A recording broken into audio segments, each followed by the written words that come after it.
Salut les amis, j'espère que vous allez bien. On se retrouve aujourd'hui pour une nouvelle vidéo. On va revenir sur l'actualité mercato, les informations du Barça. Il y en a eu pas mal ces derniers jours et franchement, il y en a certaines qui donnent pas envie du tout, mais on va en parler. Alors on commence assez rapidement. On évoque notamment la gestion du prochain mercato avec, en plus de Kessié et Christensen qui sont signés, un autre défenseur central qui est pisté par le FC Barcelone. Malheureusement, le deal Rudiger n'a pas pu se faire. Prime à la signature élevée, salaire élevé. Il devrait se diriger vers le Real Madrid. Le Barça est donc en recherche d'un autre défenseur central. Et donc le Barça a mis évidemment ses scouts sur un joueur de l'Ajax Amsterdam. C'est Lisandro Martinez, le joueur de l'Ajax Amsterdam qui est assez polyvalent, qui peut jouer à différents postes, qui peut également jouer sur le côté gauche, international argentin, qui a participé à la Copa América avec Lionel Messi, un joueur qui lors des matchs de Ligue des Champions a pu montrer que c'était un joueur de qualité, et donc le Barça désirerait signer Lisandro Martinez pour le prochain mercato. Son prix serait évalué entre 20 à 30 millions d'euros, sachant que, encore une fois, ça reste un joueur qui accepterait un salaire plus ou moins abordable. On parle encore une fois d'un prospect, un joueur à potentiel. Ce n'est pas encore une fois un joueur fiable, certitude, même si c'est un joueur qui pourra performer. Attention, je ne dis pas le contraire, mais moi je m'attends au Barça en tout cas de signer en fait des joueurs fiables. Je sais qu'ils vont apporter un certain niveau de qualité à tous les matchs. Lisandro, disons que même s'il a de la qualité, je reste encore sur ma réserve. Je ne suis pas sûr à 100% que ce sera le prochain défenseur central titulaire pour les 10 prochaines années au Barça. Et je pense que le Barça aujourd'hui a besoin de joueurs avec qui on a des certitudes. Après évidemment, on ne sait jamais, il peut réussir, etc. etc. Mais c'est pour l'instant le nom qui a été visé par Matteo Alemany et la direction du Barça pour signer un éventuel prochain défenseur central. Ça ferait donc un central supplémentaire. Une réunion serait prévue lors des prochains jours. On parle déjà d'une défense centrale avec Christensen, Eric Garcia, Piqué, avec l'anglais et Umtiti qui devraient eux partir, tout comme Mingueza. Une défense centrale avec pas mal de joueurs. On peut se poser la question, est-ce que Xavi ne voudrait pas mettre en place une défense à 3, ce qui est assez possible, sachant qu'Araujo va prolonger d'ici quelques jours. Donc pas mal d'informations concernant la défense centrale. Évidemment, on peut se poser des questions sur le fait que le Barça aurait pu ne pas signer certains joueurs pour prendre Rudiger malgré un salaire plus élevé. Mais bon, ça c'est un autre débat. Autre joueur qui lui devrait rester au Barça, et franchement c'est une mauvaise nouvelle pour moi, mais je vais essayer d'expliquer pourquoi, c'est Sergi Roberto. Sergi Roberto devrait donc prolonger d'un an supplémentaire. Évidemment, en voyant l'information, j'étais assez déçu parce que je me dis que c'était l'année pour se débarrasser de ce joueur.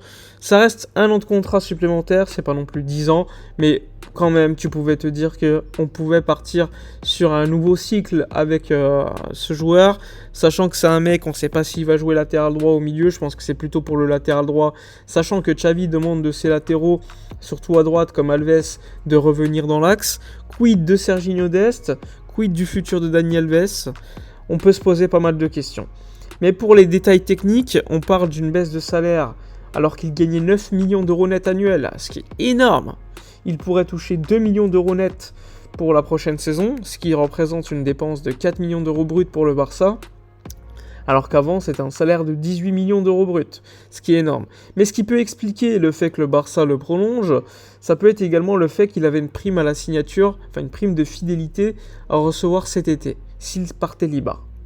Et le Barça a donc prolongé son contrat pour éventuellement décaler la réception de cette prime de fidélité pour l'année prochaine, ce qui est donc une éventualité.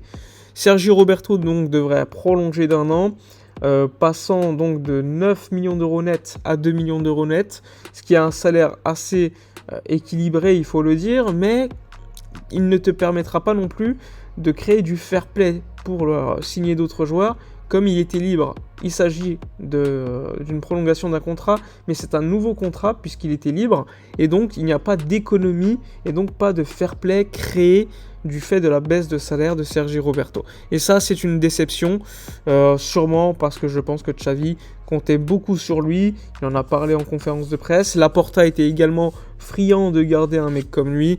Pour moi, c'est incompréhensible, je ne comprends pas. Mais bon, c'est la décision du club. Concernant Robert Lewandowski, c'est une recrue que le club veut absolument. Ils veulent renforcer le poste du numéro 9. Une réunion est prévue lors des prochains jours entre Zahavi, agent de Lewandowski, et le FC Bayern Munich. Et une décision sera prise. Lewandowski est motivé pour venir au Barça, mais sa priorité reste le Bayern. Si le Bayern ne lui offre pas 2-3 ans de contrat supplémentaire au salaire qu'il demande, eh bien Lewandowski pourrait signer à Barcelone l'été prochain avec un salaire revu à la baisse. Il touche aujourd'hui environ 24 millions d'euros bruts. Il pourrait toucher 18 millions d'euros bruts au Barça, ce qui représente quand même une baisse de salaire par rapport à ce qu'il touche. Mais comme il aura 3 ans de contrat offert par le Barça, à la fin il en est largement gagnant. On peut se poser la question si c'est une bonne chose de le signer.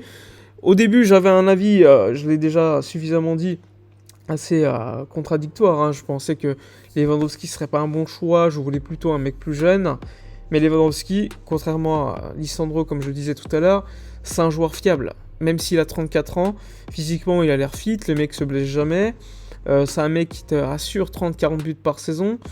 Donc pourquoi pas, sachant que nous, aujourd'hui, on a besoin de joueurs de certitude, on a besoin de se renforcer à quasiment pas mal de postes, et donc faire quelques saisons avec Lewandowski, ça serait pas de refus, en espérant évidemment qu'il réussisse et performe au niveau qu'il a actuellement.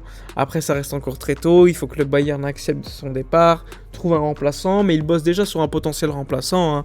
On parle beaucoup de Sébastien Haller de l'Ajax aussi. Donc Lewandowski, possibilité pour cet été, tout comme Rafinha dans le cas où Ousmane Dembélé ne prolonge pas. Il faudra suivre si Leeds United chute en seconde division anglaise, qui n'est pas encore impossible, hein, il faut le savoir. Il y a une lutte entre Leeds, Norwich, Burnley, Everton et Watford pour rester en première division anglaise, et pour l'instant rien n'est fait. Donc ça, c'était les informations mercato chaudes, hein, Lisandro, Sergi Roberto, Lewandowski, mais comment ne pas citer Frenkie de Jong, qui fait beaucoup débat en ce moment en Espagne seulement, sachant que les médias fiables comme Fabrizio Romano, Matteo Moretto, eux te disent que Frenkie de Jong va et devrait rester à Barcelone cet été. Le joueur et le club sont heureux dans la situation actuelle.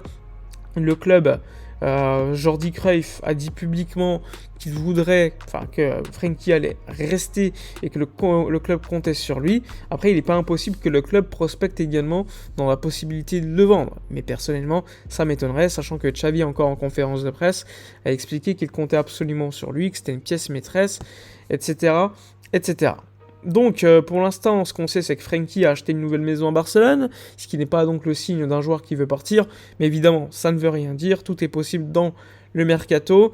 Mais se débarrasser d'un joueur avec autant de talent que Frenkie, ce serait un recul. Tout ça pour racheter d'autres joueurs qui, vraisemblablement, n'apporteraient pas non plus beaucoup de certitude. Pour prolonger à côté Sergi Roberto, signer Kessié, Christensen. Pour moi, ça serait une erreur monumentale. Mais comme je l'ai dit, pour l'instant, les médias... Beaucoup t'expliquent que Manchester United qui voulait Frenkie, vu qu'il n'y a pas de Ligue des Champions, ils sont hors course. T'as le Bayern qui est intéressé, mais qui n'ont pas l'argent pour investir autant d'argent sur Frenkie. Et à la fin, voilà, Frenkie veut rester à Barcelone, le club éventuellement aussi, Xavi aussi. Donc une rumeur qui, à cette époque-là, le 26 avril en tout cas, n'a pas lieu d'être. Évidemment, en Espagne, quand il y a un joueur qui ne performe pas, surtout quand c'est un étranger, il faut le dire, ils en profitent pour le dire, il faut dégager, etc. C'est un petit peu ce qui se passait avec Serginho Dest et d'autres joueurs. Enfin bref, dites-moi dans les commentaires tout ce que vous avez pensé de cette vidéo. N'oubliez pas de liker, commenter, partager, abonnez-vous à la chaîne. Moi je vous dis à la prochaine et d'ici là, comme d'habitude, portez-vous bien.